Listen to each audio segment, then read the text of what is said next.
Good morning, YouTube. It is a beautiful day here. Let's check out some cars. Oil change on that Prius there. Check engine light on this Yukon. Testing out a new camera here, DJI Pocket 2. Alright, so I already pulled the code on this P0521. It's a 2013 model. There's two service bulletins for this code. Could kind of go into a rabbit hole on what this could be, but oil pressure is low. Basically, that's the code. So I'm going to show you that on the scan tool that it's reading low. It's like 13 psi at idle, and then only at 3,000 or 4,000 RPM goes up to like 30 something. So that's pretty low. It should be like 40 up to 80-ish. Potential things here: sensor, which we've all seen plenty of times. That could be bad. There's a screen under the sensor that could be clogged, reducing the pressure to the sensor. The service bulletins, however, were for an updated valve cover with a different PCV baffle design. Combined with, in the oil pan, there's like a little valve for the variable cylinder management, some shield on there. There's an updated part that needs to be put on there. However, both of those things should be on this car. The TSB says should be on that car based on the date cutoff of sometime in 2011. So this is a build of late 2012. So I'm going to assume it already has these new parts. And then we're just going to kind of see what to do from there. If I can get my scan tool on, I will show you what the data looks like. Okay, so scan tool connected.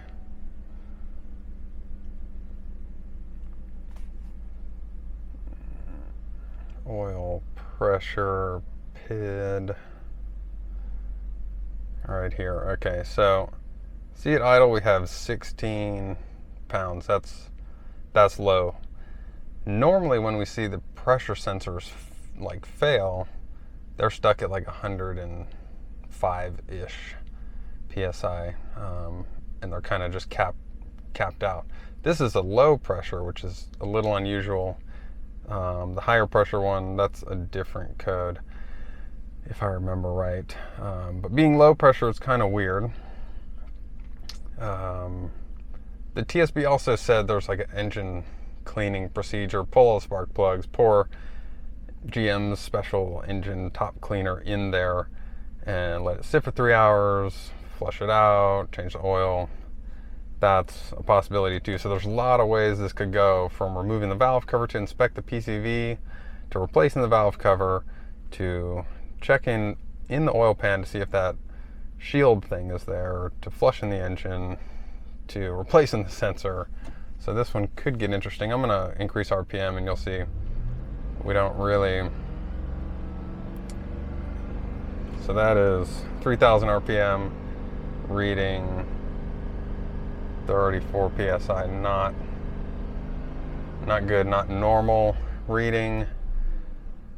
I think what I want to do on this one, because it's fairly easy to do, is remove that oil pressure sensor, see if we have anything clogging up that filter, possibly just go ahead and replace the sensor and recheck.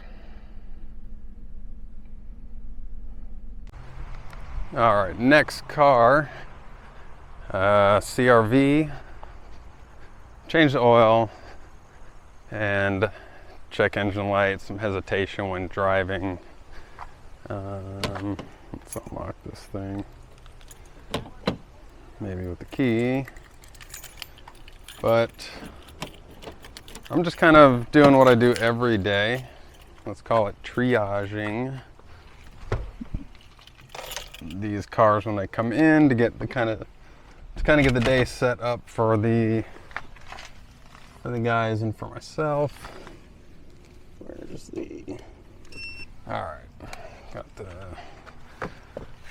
scan tool dongle plugged in. Let's see if we have 175,000 miles. Lots of noise in the radio. That's fixed. And let us get on our scan tool and see what kind of codes we have here. Pick Honda. 14 volts on the alternator. I'm always checking voltage at when I first put the key in and when I start the car, just as a 2-second confirmation that we have an alternator that works and a battery that's not like 10 volts at rest. This camera's pretty cool. I like it. It's handheld. Oh, bin reading failed. Awesome. So whenever this happens, I have to type it in manually. Pretty rare. Let me try one more time. But typing in 17 digits is a little annoying. That's okay. Alright, let's do it. Okay, so there's our VIN tag down the door.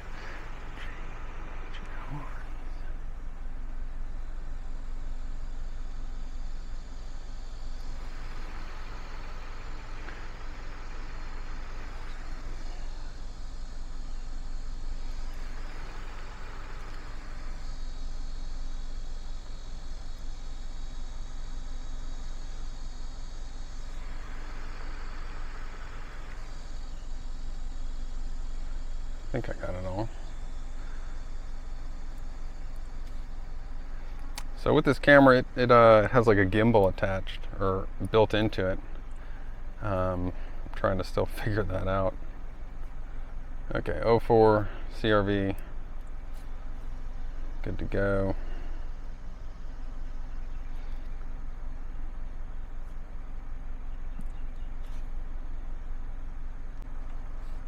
Alright, so I've got the auto track function on here on the camera. Let's see if that makes this movement of the video a little bit better. See how well it does. It's a little slow. I think there's a fast track mode. Maybe the reflection of this is also screwing it up, but pretty cool. Looks to work well on faces and people, so whenever I'm doing videos that way, then that might come in handy.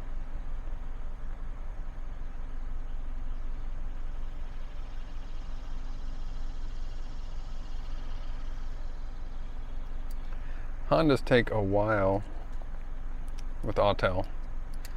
P0325 knock sensor, no signal, permanent DTC. Had the same code on a Element about the same year, 04, 05 or something, the other day. Other than getting out a scope and putting on the knock sensor wire, a lab scope that is, there's not a ton of diag you can do. So we have a knock sensor PID. I mean, voltage doesn't really react, but it's, there we go, a little bit. So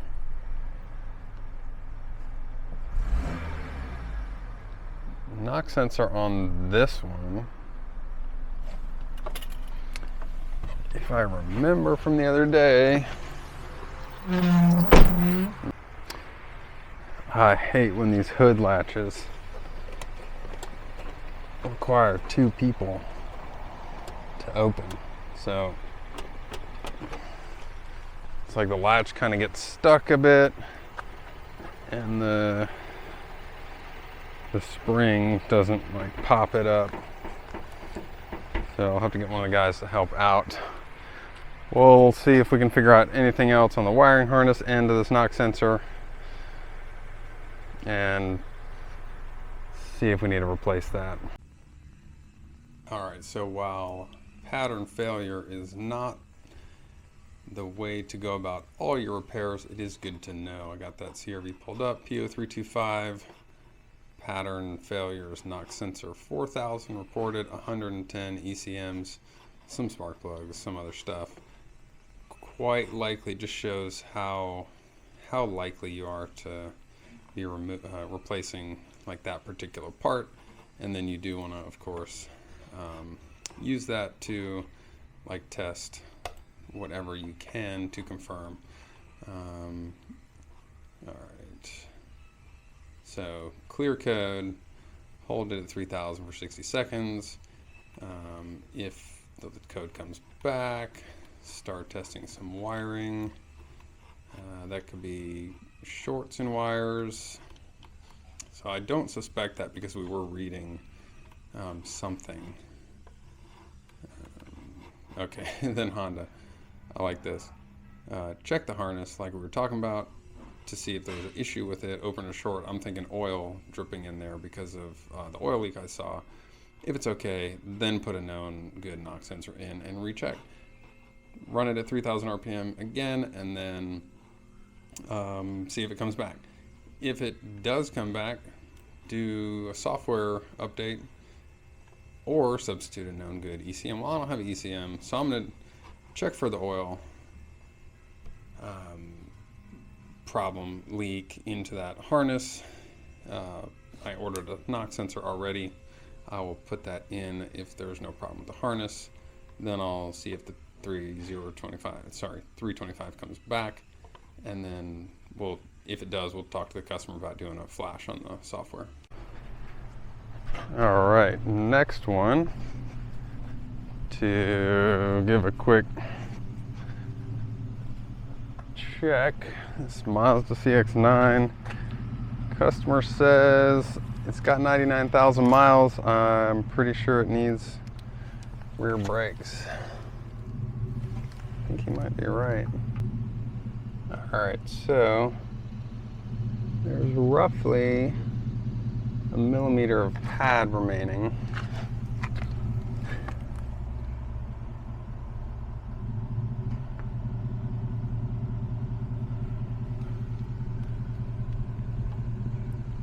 He didn't say anything about noise.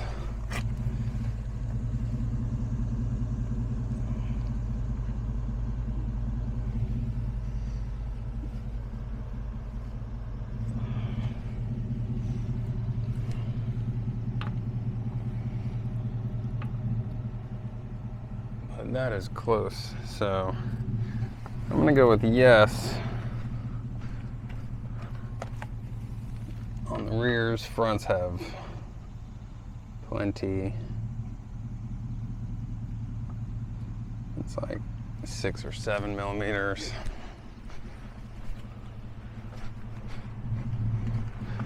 There's the other side rear.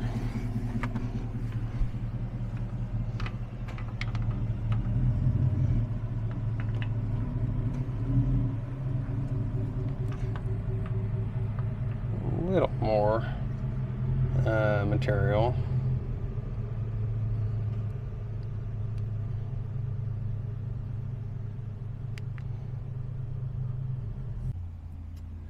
That is about the best view I can get you there. This is the one with a little more than the other side. So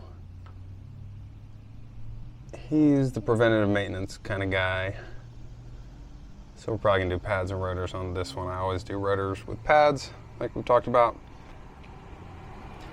Let's take it for a quick test drive just to see if we hear anything. All right, let's build a ticket for those rear pads and rotors on the Mazda.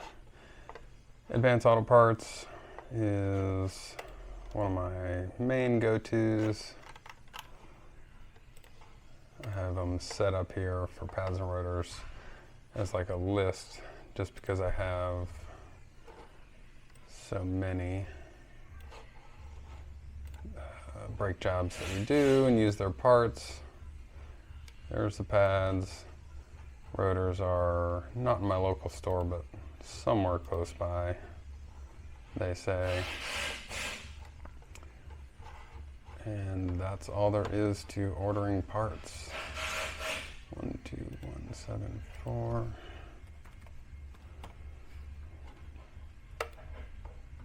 And there you go. Okay, back out to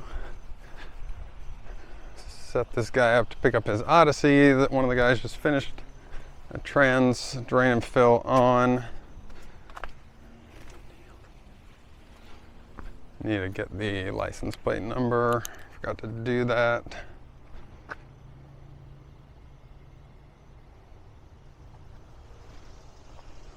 I think I just forgot it. Yeah. All right, so license plates we can use to pull up VIN numbers through like the DMV with their servers. So that's pretty cool. It's easier than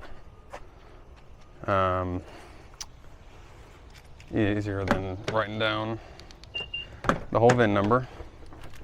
So let's get in this Mazda.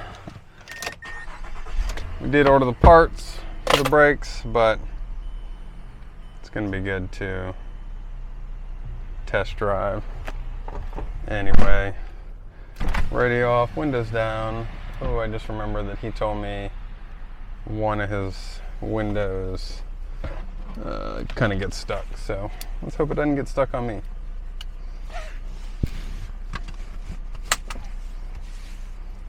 Mazdas do have issues with that. 98,000 miles on this car.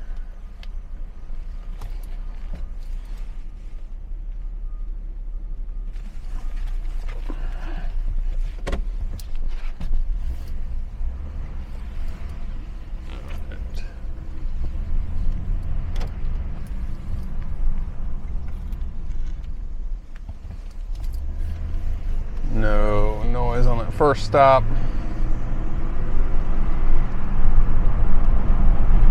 Let me know how the audio quality is. Got a microphone with the fuzzy thing here, especially with the windows down. It smells kind of musty in this car. I wonder if they're having like sunroof drain issues or something. Okay. No noise heard, but very low. And like I said, he's a do it ahead of time kind of person.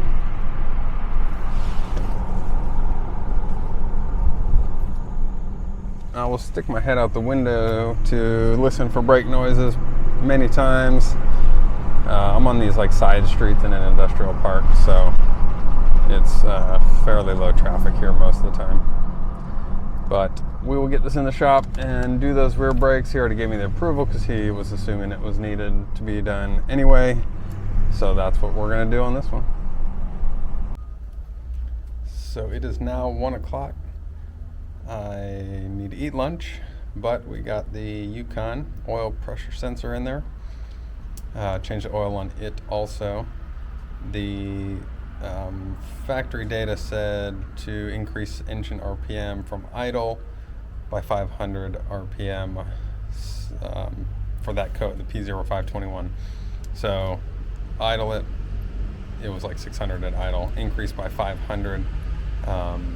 Did that. Oil pressure should change by over 5 psi. This is really to like rule out the oil pump failing. It did on this car, and then the next line in the GM manual is replace sensor. So the P0521 is a signal error, so it could be like an intermittent thing, or sometimes people say that oil goes through the sensor. That's a possibility, causing damage to the circuit in there and making it fail. So we got that in there, did that oil pressure test again. The oil pressure jumped up slightly by like 5 psi after changing the oil, even after letting it run for a while. it was still about 5 or 6 psi higher than original.